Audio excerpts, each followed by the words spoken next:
thôi rồi thì chạy nằm ở bên phía đấy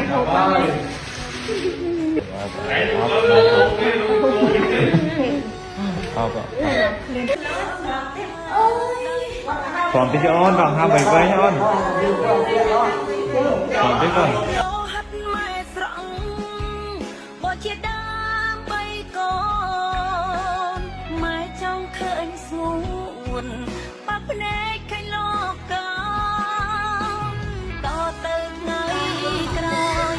ลมบังป้อนนาเดินนึงกันได้ลองขี้มวยเคลีย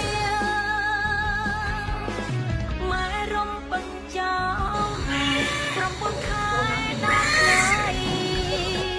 คอมปรังโยนยำขี้มวยตักเนตรา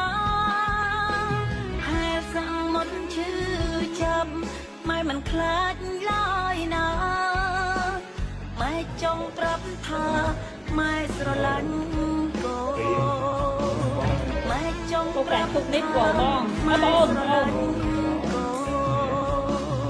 ពេលនេះប្រទេសថៃបានប្រកាសបិទសាលារៀនចំនួន34កន្លែងនៅទីក្រុងបាងកកដែលមានកម្រិតជាតិពុល PM 2.5 មានការកើនឡើងខ្លាំងពេកមានបងប្អូនយើងមួយចំនួនប្រកាសជាស្គាល់ខ្យល់ពុល PM 2.5 នឹងទេសម្រាប់ខ្យល់ពុល PM 2.5 គឺជាភាគល្អិតនៃខ្យល់តូចៗនៅក្នុងខ្យល់ដែលមានអង្កត់ផ្ចិត 2.5 មីលីក្រុងឬប្រហែល 3% នៃសរសៃសក់របស់យើងមួយសរសៃសម្រាប់ភាគល្អិតទាំងនេះគឺវាមានការបង្កគ្រោះថ្នាក់យ៉ាងខ្លាំងក្លាដែលអាចបង្កឲ្យមានការស្លាប់មុនអាយុពីជំងឺបេះដូងសួតហើយភាគល្អិតនេះក៏អាចបង្កឲ្យកើតជាជំងឺហឺតរលាកទងសួតនិងជំងឺដែលពាក់ព័ន្ធនឹងបញ្ហាផ្លូវដង្ហើមផងដែរសម្រាប់ខ្យល់ពុល PM 2.5 នេះវាអាចកើតឡើងដោយសារប្រេងឥន្ធនៈអូស្មန်ពុលការបំពុលដោយផ្សែងពុលដែលចេញពីរោងចក្រឧស្សាហកម្មផ្សេងៗទៀតសិនឡានម៉ូតូដែលចាស់ៗក៏អាចធ្វើឲ្យមានការបង្កជាខ្យល់ពុល PM 2.5 នេះដូច្នេះហើយសូមបងប្អូនអរគ្នាប្រុងប្រយ័ត្នថែរក្សាសុខភាពបងប្អូនអរគ្នាបានល្អជៀសវាងនៅកន្លែងដែលមានបរិយាកាសអាប់អួរមានផ្សែងពុលឬក៏មានផ្សែងអីផ្សេងៗដែលអាចបង្កគ្រោះថ្នាក់ដល់សុខភាពរបស់យើងយ៉ាងខ្លាំងក្លាសូមអរគុណពុកម៉ែបងប្អូនអរគ្នាសម្រាប់ការតាមដានវីដេអូមួយនេះតាំងពីដើមដល់ចប់បើសិនជាបងប្អូនអរគ្នាគិតថាវីដេអូនេះមានប្រយោជន៍សម្រាប់បងប្អូនអរគ្នាកុំភ្លេចជួយ like share វីដេអូមួយនេះម្នាក់មួយផងជម្រាបលាបាយបាយ